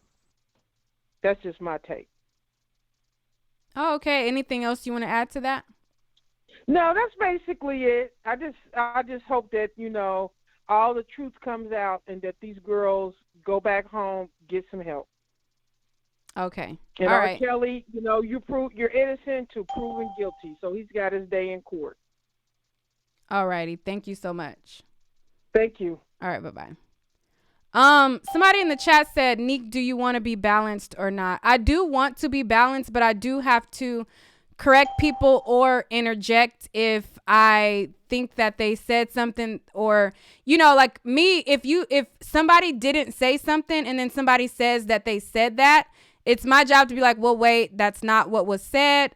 I interjected people who were not for Azriel the same. So I've been interjecting everybody. So now that I have people who are for Azriel, am I not supposed to interject the same way that I was interjecting before? Because I was playing devil's advocate before. So am I not supposed to interject anymore? Is that what you're saying? You said, do I want to be balanced or not? Like, am I not supposed to interject anymore? I'm confused. I don't get that. But anyways, I seen 931 kept posting in the chat. Where's 931? Okay, 931. Hello. Hello. Hi. Hey. What's your name and where you calling from? This is Heather. I'm calling from Tennessee. Hey. So I am for Azriel. Okay. And the reason being is I live in a small town. I have seen how men that are older take advantage of young girls, like on a daily. I think that you do. Hold on, I'm going to pause you right quick. Somebody said, y'all keep yelling next caller. Y'all need to be yelling new host. How about you get off my page? If you don't like the way I'm on my page, then you can find a new host by going to somebody else. Bye. Okay, but go ahead. Sorry about that. I just have to say that. Because people just be saying the wildest stuff. Y'all should be saying new host. You can easily go to a new host by getting off my YouTube and going to somebody else's page, period. But anyways, go ahead. Sorry. Go ahead. That's true. No, that's okay. So, I mean, I just think that at that age, at any speak age, up too. Speak up, because I can't hear you. Speak up. Okay, I was gonna say at any age you get confused because you're thinking like, oh my God, he got money, he about to take me on trips, we about to do all this stuff together. I think a lot of that confused them. I mean, and then once they got there, it was like, oh crap, like I've got to really do what he's telling me to do. I can't see my family. I mean, I see somebody say in the chat, oh, well, they could have left at any point in time. I don't believe that. And that's just me. I mean, I've been following this thing since, like, I was young. I seen the tape. I seen what he did. No, it was not his brother. You know, I mean, I seen that. So that's why I feel strongly on them girls being young. And, yeah, they could have said, yeah, I wanted, but I think when they got in it, it was too deep, I guess, if that makes sense. Okay. So you feel like when she got in, she was, I'm just kind of going to try to recap what you said. So basically what you're saying is Ooh, sorry, I'm burping. You said that you felt like, she was influenced by what he can offer her, because you used the word confused, but I think you meant like she was influenced by what he can offer her, and then you're saying that once she was in it, you feel like she got in too deep. Absolutely, every single one of them. Mm-hmm. That's just what I believe. Even to the ones that were adults, that he did that too. Just like I was watching the documentary, and that one lady that was saying that she was always there for him. She was his stylist, and he, did that on her face. I mean, I just think they all just got in too deep. Oh, okay. So that's how I feel. Okay, well, thank you so much for calling in. Yes, ma'am. Bye-bye. All right, bye-bye. All right, let me go back up to the top. 410 has been waiting for a while. 410, hello? 410? Hello. Hi, Hello. sorry, you've been waiting for a long time. What's Hi, your name? Nick at Night. Hi. This is AM, and I'm from Baltimore, Maryland. Okay, I Baltimore. appreciate you taking my call. What's your thoughts? Okay, these are my thoughts. All right. First and foremost, for the most of the time, I do appreciate your commentary. I appreciate the things that you cover. So you continue to do that. I understand you have to protect yourself and your family as best as you could, but don't let nobody stop you from commentary and covering things. Oh, no. They're not going to stop me. It's just for me to do it, I have to. Okay, so let me be clear, because I had a death in my family recently. I just my cousin just had a funeral. My condolences. Yeah, so I'm not saying they're stopping me. I have to be, in the right headspace to, go, to even feel like dealing with that. I'm not. I don't come from a family that I wasn't raised to punk or bow down from nobody or back down. It's just when I say that, it's just like, okay, I know that, okay, you know how, like, if I make a Cardi B video, I know the response is going to get, or if I make this, I know so it's like, I know what I'm saying? And you have to be in the right.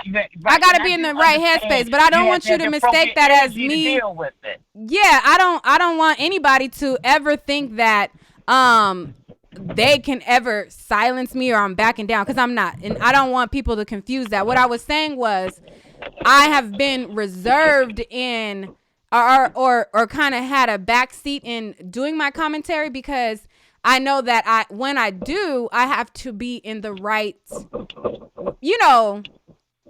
And I get that, headspace. because That's all I'm saying. Not that nobody could ever stop me, because they can't. No, I 100% get that, because as most people probably are aware, Baltimore, Maryland is off the hook right now. Every damn day, somebody's getting shot, and I'm so fed up with it. But what I'm not going to do is I'm not going to live in this town or travel this town afraid. But I am going to travel safe. You feel me? So I get what you're saying, and I just wanted to say that. But I'm not for nor against, but I am all ears. Unless someone has walked in the stilettos, the Timberlands, the Jordans, the Giuseppe's, unless someone has walked in those shoes, they honestly cannot say what a person is feeling or going through. There was one caller who you had asked, is this something that you had experienced yourself? Because you can hear the emotion. That young lady could speak like that because she walked in those shoes. You understand what I'm saying? Mm-hmm. And when it comes to this Azriel and Joycelyn situation, I don't know if they're victims or not. They may be victims of something. I've never been in that situation, but I've never even been with a goddamn celebrity. And Allen Iverson came and scooped me up and said hi and said a few nice things to me. I may start doing shit I never did in my life. I don't know. I've never been in that predicament. But what I will say is, R. Kelly, no one's taking away his talent. That's why no one spoke anything less of his talent. In R. Kelly's years, the hundreds of thousands or millions of people that he has encountered, he has not done them all dirty. There is a portion of them that he has. Period, point blank. Otherwise, he wouldn't have been going to court for any. He wouldn't have been settling out of court for any if he had done everybody fine. So he is in this predicament because he did do some people dirty. He has done some people dirty. And now it's time for the Pied Piper to reap what he sowed. It just is. And Azriel and Joycelyn might not be the ones he raped, molested, or abused, but they do have a story to tell. That young lady has a story to tell. And I honestly think her bubbliness and her smiling and her joyfulness may just be how she is. I never met her, I don't know. But that might be her defense. That might be her way to not have went through what some other people have went through when they were in the house.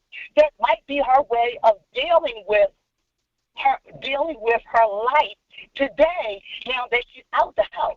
That might just be her way. It still doesn't negate the fact that this young lady has a story to tell.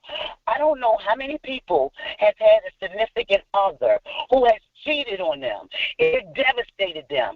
And then they get to talking all of these sweet words, saying the right thing, and you get to thinking, I know you'll love me. I know you'll love me. I'm going to give him one more chance. All R. Kelly has to do, you see how he produced those songs and write those songs? Girl, can he talking right to you? That's all it takes. Now I'm in this house. I ain't going nowhere. He didn't convince me. Which does not mean that some form of abuse took place or did not take place. We're not sure. But when they get to telling their story, we'll find out. And then I do think there is a such thing as manipulation. I do think there is a such thing as brainwash. How many people know somebody who is in a marriage, who's been in a marriage for 20 years, 25 years, and the spouse is abusive? All they do is tell them what they ain't worth, but they ain't going nowhere. Well, why that person staying there? That would never be me. It would never be me because it ain't never happened to me. I was never presented with it. You follow what I'm saying? I hear you, yeah. I get what you mean. So, yeah, I understand what you said, and I understand, exactly what you're saying for sure. And I have to say, like, listening to the callers, I've heard, like, some callers that was, like, ass on, and then I heard some callers that was, like, they kind of missed the mark a little bit. You know what I'm saying? And then I do understand you got those, I guess they think, because he ain't do something to Azriel and Joycelyn, the last two standards, he ain't never did nothing. Listen, y'all. Yeah, he has. He ain't locked up just for nothing. He really isn't. We just don't know. It hasn't been revealed to me by way of you or any of the other bloggers or by the news, all of the names of the people that's involved.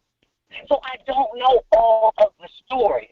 But from the stories I have heard, the information that has been presented, R. Kelly stands guilty of some things. We just need to hear what those things are. And Azriel's documentary is going to tell her story. If that's the direction in which she chooses to go. Because there may be something she went through. That may just be something. Just think, if you are used to being with your family, your daughter, and your friends every day, but what you 30, 31, 32 now, for all of those years, and you cut into and now as time goes by, it's just you and him all the time, and you love it. You love it. But until 1, 2, 3, 4 years go by, you don't even realize that it's been that long since the last time you seen your family, your cousins, your friends. All you've seen was him. Trust and believe there's some manipulation within that. But don't mean it's a crime. It don't mean she ain't got a story to tell. That don't mean that she ain't got stuff in her head. You follow me? I hear you. So my thing is, I would really, I like the. I think there's accountability on both sides. Actually, I will say that. But I hear that when you get finished. But I do hear you. Now and I'm gonna kind of close out here. The accountability on both sides. I don't disagree with that. But you never specified to what level someone's accountable. All your question was, do you believe in there being accountability on both ends? I do believe that, but I believe that especially if you are of age to be accountable. Now, you can't take a 6-year-old child and hold them accountable for not getting up on time and getting to school. Yeah, but they were not 6 though. You can. Yeah. I said they weren't 6. They were Azriel. No, I get it. Yeah. So age. basically, I'll just say this because I haven't really gave much of my opinion, and I have to wrap this up pretty soon because I gotta go. So I'm sorry I won't even be able to get to all the callers. But I do think that you got to me. Huh? Go ahead. I think at 17, 18, I feel like once you are accountable for your actions as well. I'm not saying that you can't. And people think that if you say the word accountability, that is excusing R. Kelly. I'm not ever excusing anything that. No, that's what the other girl has said. That's what the other girl has said. Right. I'm just. Nick, they've been getting that misconstrued with you because your opinion has been your opinion, whether it's in agreement or disagreement of others. It's been your opinion. They've been misconstruing it. They think that means, you on R. Kelly's side. No, this just means this is how I view it at this moment. And that's the same thing with the accountability situation. At 16, 17, and 18 years old, they are of a consenting age, which therefore they can be accountable of some things. They can't be accountable of going into a bar, ordering a drink, and being served it because at 21 you're supposed to do that. So I can't hold them accountable for that. But for some things that they have consented to, that someone of 16, 17, and 18 years old should be held accountable for, you're damn skipping. I hold them accountable for those things, 100%. I even hold them accountable for having sex with a freaky guy. You can not have it or do have it. I hold them accountable for having sex with females if they don't want to. Because you could do and not do it. But someone that's 12, 13, 14, I can't hold them accountable for nothing. Nothing. So I am in agreement with there are some accountability that should be placed on both parties, meaning any of the women, the grown women included, just like there are accountability that should be placed on R. Kelly. Now, right. But I gotta pause you because I want to get to somebody else really quick. I got 10 more minutes. Go ahead. So I'm gonna pause you. All right. So So thank you for calling in. Have a blessed night. All right. Bye. Okay. So I have probably like 30, 40 people on the queue. I have 10 minutes that I can be on here longer. I got 10 minutes, then I really have to go. I cannot wait. I can't go past that because I have to leave. If you want me to take your call, send in a super chat or send in a Cash App, and I will bump you up. If you want me to take your call right away, out of the 40 people that are online, send in a super chat or send me a Cash App, and I will take your call. Other than that, I will call it a day. My Cash App, let me put it on the screen. This is my Cash App. If you guys want to support my channel, you enjoyed the live, you enjoyed listening, you want to support my channel, send in a Cash App, and you guys send in pay-per-view money when you're entertained. If you enjoy what you see, enjoy what you watch, you go pay for a movie that you want to see.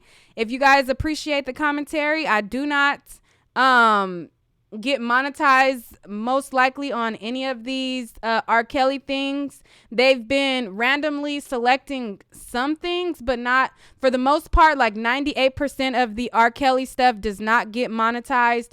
So if you guys want to support my channel, you want to have more dialogues like this, you want to be able to call in and, leave your call. I mean, do call-ins like this where we can have these dialogues, then, you got to support the channel and you got to send in the support. Thank you, Thomas B, for the Cash App. I just seen he sent a Cash App. Sepphoris Arias, what is your area code? You got to send in your area code. If you send in a super chat, you got to send in your area code as well. 347. Okay, let me go to 347. All right, hello? Hello? Hi, I'll go to you next, Sepphoris Arias. Hi, okay, so make it quick because I want to get through a couple of people. What's your thoughts? You can hear me? Yeah, I can hear you. Okay, what's up, Neek? Hey. So I just wanted to say, and I'm calling from Brooklyn, I just wanted to say, like, everybody's like, Azriel can't be held accountable, blah, blah, blah, blah. But at 17, I was in college. I was holding down 2 jobs. At a certain point, what can we say? Like, you can even join the military and go over and fight for the country, you know what I'm saying, in other countries and bust your guns, and we're not holding 17 and 18-year-olds accountable. But on the other hand, I'm not going to say that. Talk a little bit louder because it's a little bit low. Can you hear me? Yeah, go ahead. Yeah, I'm not going to say that R. Kelly's innocent either. I felt like maybe he made some poor choices leading up to all of this. Like, we have to hold everybody accountable, but we were not there, so we don't all know what went on. But I will say this, like, everybody had a clear window. When he got locked up in July, that was a window. I would have hit it boots. If I was a victim, now's the time. I would have ran away in the courthouse, wherever we was at. Y'all was showing up to court dates. Y'all was showing up in, like, Chanel jewelry. And well, she started being in contact with her family, from my knowledge, for the first time in June. So since June of last year, she's been in contact with her family. Exactly. So I'm saying, a lot of victims, like true victims, they're going to run to the police or to the cops before they run to the media. And what bothers me is that there's true girls out here. I don't know if they're victims or not, Azriel and all of them girls, but what I'm saying is there's true victims out here that fight all the time to get people to believe them, to get the police to take their story serious, or to, even like make laws to protect women. And then when you have people flip-flopping and mixing up stories and saying, yeah, I'm good, but then going back again, it makes it worse for people in the future who are true victims. You know what I'm saying? So, like, that's one of the things I wanted to touch on. Another thing is a lot of people that are calling up these older ladies that have been molested or touched before, some of them seem like they haven't dealt with their issues, you know what I'm saying, with their abusers. And a lot of them see R. Kelly, as that go-to to let their frustrations out on.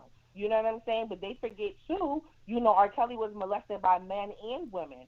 So where's the compassion for him for that? The same compassion we would like to show others, we have to show it back. You understand what I'm saying? Like, we have to have balance. It's all about balance. Do I feel like Az is on some sucker shit?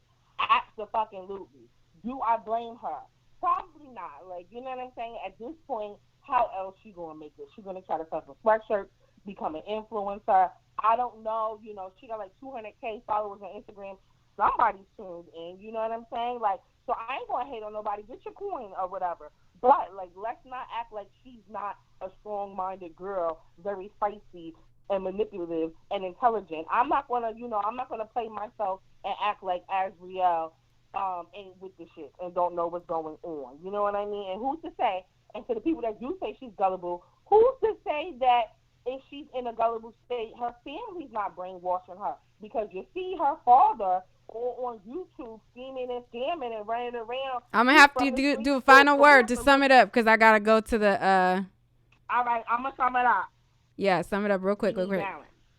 And just because R. Kelly is accused of certain things doesn't mean that he should be denied due process like he is right now. And just because Azriel is getting to the bag doesn't mean that she's a demon.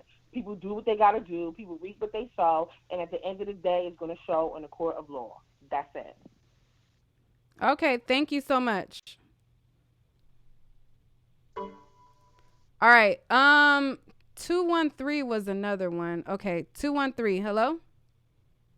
Did anybody else donate? I wasn't looking at the chat for a minute. I was doing something. Hello. Yeah, hi. Hi, is this Nick at night? Yes, it is. Oh, hi. Wow. You know what? I think you're amazing. I'm one of your followers, so thank you for accepting my call. Thank you for calling in. What's your thoughts? So, I guess you're on the topic about Azriel, who supports Azriel, and ever since new news has occurred about Azriel and her father and all this R. Kelly stuff, I'm for the victim. I follow, and I've been following this whole situation since the first sex tape came out. I muted him many years ago. So, with that being said, I'm for the victim. And I hear all the opinions and all the blogs and the YouTubers talking. I'm listening to all this. I work for the Department of Mental Health, and I'm for the victim, and a lot of this stuff, it's like, I have a 9-year-old, and how I'm raising her is how she's going to develop, as time goes on. And, Azriel right now, she's pretty wild out there, and, everyone's capitalizing off of this stuff. And it really pisses me off, because I'm for the victim, and it's like a lot of stuff is going to come out, like it's been coming out, it's been trickling out over the years. I muted him a long time ago, so it's like, there's opinions, and I'm just trying to stick with the victim here. Okay. All righty. Well, thank you so much for calling in. Thank you. All right. I'm gonna go to okay, I went to 347, and then somebody said wait, what's the other one? Y'all said 215, and then I'm gonna go to 414, and then okay. All right. Wait, 215. Okay, here we go. Hello? Hello? Hi. Yes. I think the problem is that you got people. I think that a lot of people that ain't with R. Kelly is looking at it from back when the P-tape came out, and I think that, and then you got other people that's looking at it from what's going on today and how they attacking our black entertainers and things of that nature. Okay. You know what I'm saying? So if you're looking at it from back in the day, R. Kelly can't do no right. And that's justifiable. I mean, we all seen him on the tape, peeing on a little 13, 14-year-old little girl. You know what I'm saying? And then when you look at it from today, you see that, right now is a time where they coming for our people, and then we caught up in the middle because we want to we want to be for our people. But I think that's what the dilemma is. I think that's what is going on. Like, some people are looking at it from The P take and he can't do no right. And then some people looking at it from what's going on in the world today, or what's going on with our people. Now my thing is this: I look at it from the beginning. And I heard you tell a little girl. I heard you tell the one female that what she's looking at it personally or whatever. Anybody that got kids are gonna take this personal. I have kids too. I don't take it. I have a daughter too. So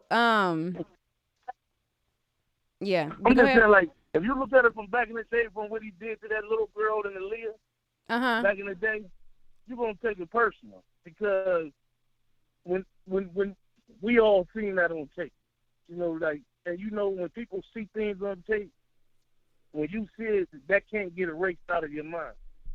But I also know that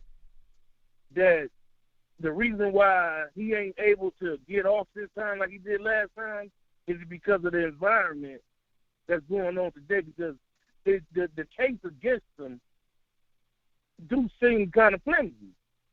You understand what I'm saying? But if you're looking at it from now, the case looks flimsy. But me looking at it from back in the day, I don't even care if the case flimsy against him. You know what I'm saying? Like, so that's a dilemma going on right there, nigga. Everybody trying to. If you want him to go to jail, everybody trying to be for our people. If you want him to go to jail, you want them to have a strong case, not a flimsy case. Excuse me? I said if you want him to go to jail, you want him to have a strong case. You want them to have a strong case against him, not a flimsy case against him. I mean, I just feel like he reaping what he sowed.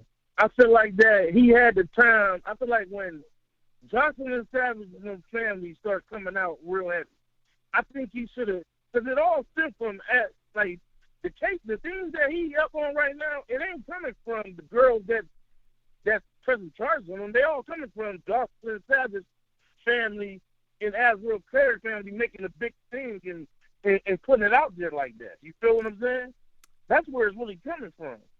So to me, he should have been like, look, your mama out here acting a fool, your daddy out here acting a fool, y'all go home. You know what I'm saying? Like, go home to your family. You know what I'm saying? And go home to your family. You know what I'm saying? I think that's what he should have did. He wouldn't even be going through none of this right now. You know what I'm saying? Because I feel like, you know what I'm saying, he did have a chance, or you got off last time. Hello? You ain't doing it no more. I can respect that. You hear me? Yeah, it had kind of went out for a minute. I'm going to let you do a final word because I really got to get going. And then I'm going to go to 404 and then that'll be that. Those of you in the chat, please make sure to hit the like button. If you can support my live, please. I don't ask for cash apps on any of my other commentary. Only time I tell you guys to support my channel in this way and ask for a cash app is when I cover R. Kelly commentary. For the most part, it's not monetized. I spend this time with you guys, open up my platform, open up the floor for people to call in and give their opinions, but the only way that I can do this if you guys support me as well.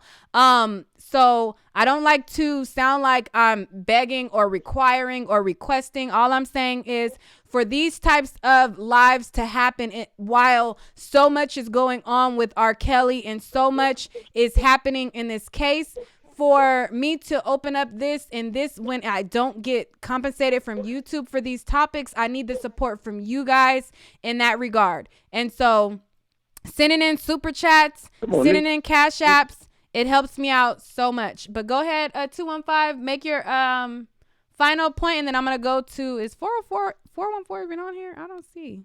Okay, go ahead. One more quick thing. I just want you to know, CBS and NBC, we don't think they begging for money. And Comcast, so you good. But anyway. Well, let people tell it. We're not supposed to be compensated for our time or our work that we put in, and we let people tell it. That's what they say. But I feel like if people are entertained, if people are, if you pay $10 to go see a movie that's an hour long, I don't understand why people feel like it's wrong if we are putting in the work to create a space and, do all these things. But, that's how people think. But yeah. But thank you so much for calling in. Thank you so much for sending in a Cash App. I'm going to take one more call and then I'm going to end the call. I'm going to end the thing. But thank you so much for calling in. Okay. All right. Thank you, Babe Body Co. You didn't leave an area code, so I'm assuming you're probably not on the line. But thank you so much for the thing. I'm gonna take one more. Okay. This is my mama calling. Mom, hello. Hello. This is my mom, y'all. Yes, mama. Hey, everybody. I never really comment on this situation because I've been molested as a kid. And either you're going to be a helper or you're going to be a herder. But a lot of people don't even know they got a problem. Let's start there. A lot of people don't even know that they have a problem. So I'm not against or I don't agree or disagree with the situation. I know that what those girls are going through, all of those girls, I'm not talking about the grown ones, because the grown ones is grown and ain't no better. I know that when I was 15 and 16, it was ballers all day, dope sellers all day, up and down the street, old men. And I knew that I didn't want to be bothered with no old man. I knew that they wasn't for me. I didn't like old men, and they couldn't give me no money, and they couldn't, none of that. I met R. Kelly. I met him in person. And I was a young adult. What everybody see in him, I don't see it, but at the same time, a lot of stuff that these girls go through started with their childhood from 0 to 6. Whatever happened in their home when they were kids, when they were young kids, is it is a product of what they're going through right now. Those kids, and I call them kids because to me, you ain't grown till you grown, until you on your own and you handling your business and taking care of home. So the kids are manipulators from birth. I just want to say that too as well. So these girls are manipulators for sure. They out to get what they want to get because ain't no way no kids is leaving home, not a happy home. Ain't no kids leaving no happy home and going to some mess. I don't care how much money you got. You can't buy no happy kid away from their loving mommy and daddy, period. So I just wanted to say that these kids need some help. All of these surviving R. Kelly victims / whatever you want to call them, I don't want to give them a name, but even the grown ones, all of them need some help. All of them got some stuff going on, and mental health is real. And I had to get help for me, and I got help as an adult because I knew there was a problem. I didn't bother nobody's kids. I didn't do nothing abusive to anybody. I abused myself. And with that, I had to get help because at that point I recognized that there was a problem with me. So those girls all need counseling. They are running the social media. Social media, it can't help you. You need to get some help. You need to get some actual help. You need to go see a life coach, get some therapy, get some counseling. All of the people that was in the Surviving R. Kelly movie have not done nothing productive. They're all having babies. They're all capitalizing on R. Kelly. And to me, I haven't seen nobody with a 1-800 number to help some victims that has been in their situation. I haven't seen any of them reaching out to help anybody. I haven't seen even the parents reach out to help girls in their situation. It just seems like everybody is capitalizing off of it. But if I was them, I would be humble, and I would be trying to help as many people as I can in this situation. See, that's my goal. I help as many women as I can. And then they go attacking people that's not for them or disagree with them, which to me, everybody is not going to agree with everybody, period. Everybody is just not going to agree, period. And even if you don't agree, if you can't say something nice and if you can't help somebody, I don't think you should say it. But I'm not going to continue going on because I could do this all day. I just know that I'm a helper. I've been a helper. I've been molested, and I don't want anybody to have to deal with that. And it ain't a joke. It ain't a game, and those girls are playing. They need to get some help, and all that stuff started from a young age at home. I'm going to go ahead and end this call because I know you have to go, but remember that before you take sides, remember that these girls, all the stuff that these people are going through started at home at an early age, and they all need to get help. I'm going to end it. Neek? Yeah. I'm going to end it at that, but they need to get some help. Everybody that's involved need to get some help because this is not a game. It's hurtful. It's heartbreaking. And, you know, just for them being on social media and acting like it's all like, yeah, you do this, and money and all this stuff is sickening. It's sad. And guess what?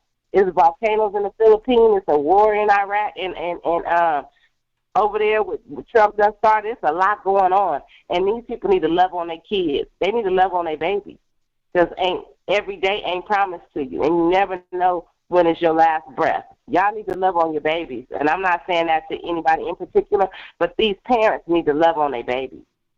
All righty. Well, thank you, Mama, for calling in. Yeah, I gotta go. All right, bye, Mom. Bye. But yeah, so basically what my mom was saying in a nutshell, she was saying that she feels like the issues that the girls had, it started from home. It started from an early age. She doesn't feel like if you come from a happy home, you're not going to be enticed by somebody with money or influenced by somebody with money. And the healing should start now, instead of flaunting everything on Instagram, running to social media. She feels like, you know, there should be a healing process that is happening, and she doesn't see that happening. It seems like people are only wanting money and only out to, you know, be on social media, try to get money, try to get, you know, all of this. And she feels like that, you know, there should be a healing process because before they got with R. Kelly, there was something that she feels like they were running from before. So that's kind of just to sum up what my mom was saying. I believe I got to everybody who donated for the call-in portion of it. Thank you, King LB, for the donation right now. I cannot take any more calls because I literally have to run out the door right now. Thank you so much for everybody who called in. I do appreciate that. I love to have balanced conversations, but I will interject sometimes if people say things that seem a little bit I don't want to say too off, but I do have to kind of have balance even with both sides. If you're for her or against her, I do have to add balance to both sides or whatever. You know, people, I didn't see the chat that much when people were not for Azriel, but when they were for her and I still interjected, people had a problem, but they didn't have I don't know. It was just weird. I had to interject both sides if, you know, you can't make blanket statements. You can't, you know, make certain things. So, but that's that on that. Thank you guys, everybody, for tuning in. And if you want to support my channel, I greatly appreciate it. To have these dialogues happen, I do need your support. I do not ask. If you guys are on my channel, you know I have thousands and thousands of videos. The only videos that I specifically say, hey, support is on these topics where I know YouTube is not going to monetize it. That's the only time where I'm like, hey, I need you guys' support if I'm going to do this topic that is not going to be monetized, because, you know, I could spend my time on stuff that is going to be monetized, but I want to serve my audience. But to serve my audience, I have to have the support of my audience, if that makes sense. So thank you so much for everybody who tuned in. If you guys want me to do a part 2 of this live tomorrow, we can, because there are so many people on the live. We can do that. DM me on Instagram or whatever. But yeah, so I gotta go for real. All right, bye.